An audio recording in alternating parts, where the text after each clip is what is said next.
ক্যামেরার ফ্ল্যাশলাইটের ঝলকানি আর অবিরাম ক্লিকের শব্দ, চারদিকে পিন পতন নীরবতা। রিও ডি জেনিরোর ঐতিহাসিক মিউজিয়াম অব টুমোরোর জমকালো মঞ্চে দাঁড়িয়ে সেলেসাওদের বস কার্লো আনচেলত্তি। তার হাতের ওই ছোট্ট কাগজটাতে লুকিয়ে আছে ফুটবল গ্রহের সবচেয়ে বড় রহস্য। বিশ্বকাপের মূল স্কোয়াডে কারা উঠছেন হেক্সা মিশনের বিমানে, আর কাকে পড়তে হবে বাদ পড়ার বেদনায়। কি হয় না হয় এই এক প্রশ্নে যখন কাঁপছে পুরো বিশ্ব, তখন সবচেয়ে বড় উৎকণ্ঠা নেইমার জুনিয়রকে নিয়ে। কোটি ভক্তের প্রিয় ফুটবলার কি পাবেন বিশ্বজয়ের সুযোগ, নাকি ডন কার্লোর কঠিন ট্যাকটিক্সের বলি হয়ে ছিটকে যাচ্ছেন ব্রাজিলিয়ান সুপারস্টার? এই নাটকীয় দল ঘোষণার মঞ্চেই লুকিয়ে আছে বাংলাদেশের নাম। ভৌগোলিক মানচিত্রে ব্রাজিল আর বাংলাদেশের দূরত্ব হাজার মাইলের, কিন্তু ফুটবল বিশ্বকাপ এলেই এই দূরত্ব মুছে যায় নিমিষেই।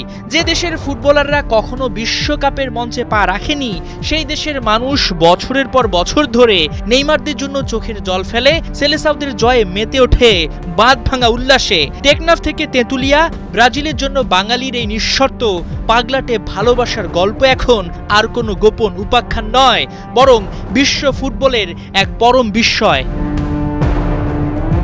বাঙালির এই আকাশ ছোঁয়া ফুটবল আবেগ এবার আরও বেশি আলোচনায়। সোমবার বিশ্ব মিডিয়ার প্রায় ৭০০ জন সাংবাদিক এবং ২ শতাধিক বিশেষ অতিথির উপস্থিতিতে ঘোষণা করা হচ্ছে ব্রাজিলের চূড়ান্ত দল। ১৪টি দেশের হাতে গোনা কয়েকজন বিশ্বসেরা সংবাদকর্মী থাকছেন এই মহোৎসবে, যেখানে যুক্তরাষ্ট্রের ESPN, ব্রিটেনের BBC কিংবা স্পেনের মার্কার মতো বিশ্বখ্যাত গণমাধ্যমের পাশাপাশি প্রতিনিধিত্ব করতে যাচ্ছেন বাংলাদেশের সিলেটের সন্তান শাহরুর রুমেন। CBF এর নিবন্ধিত অফিসিয়াল ফটো জার্নালিস্ট হিসেবে এই মহোৎসবের সাক্ষী হচ্ছেন তিনি। বাংলাদেশ বিশ্বকাপ খেলছে না, অথচ সেই দেশের একজন ফটো জার্নালিস্ট ব্রাজিলের অফিসিয়াল প্রেস বক্সে বসে ছবি তুলবেন।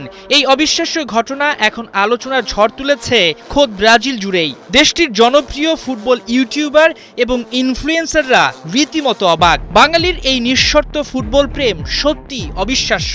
তারা জানার চেষ্টা করছেন কে সেই সাংবাদিক যিনি এমন একটা আয়োজনে থাকবেন। রুমেনের ক্যামেরার লেন্স যেন হয়ে উঠবে কোটি বাঙালির ভালোবাসা এক একটি ক্লিক। সোমবার বিকালে পর্দা উঠবে এই মহা আয়োজনের। CBF এর পক্ষ থেকে নেওয়া হয়েছে নজিরবিহীন প্রস্তুতি, তবে সব জাঁকজমক ছাপিয়ে দুনিয়ার সব আলো কেড়ে নিচ্ছেন একজনই, নেইমার জুনিয়র। আনচেলত্তির চূড়ান্ত তালিকায় তার নাম থাকবে কি থাকবে না তা নিয়েই এখন স্নায়ু যুদ্ধে ভুগছেন সমর্থকেরা। বিশ্বকাপের মঞ্চে বাংলাদেশের খেলা এখনো কল্পনার অংশ, কিন্তু মাঠের বাইরের বিশ্বমঞ্চে স্পটলাইটে ঠিকই উঠছে বাংলাদেশের নাম। রুমেনের ক্যামেরার প্রতিটি শাটার স্পিডে সোমবার বিশ্ব দেখবে এক টুকরো বাংলাদেশ। তাতে আরও একবার প্রমাণ হবে ফুটবলের প্রতি বাঙালির এই পাগলামি কোনো সীমানা বা মানচিত্রে তোয়াক্কা করে না। হাসান সজীব, ৭১।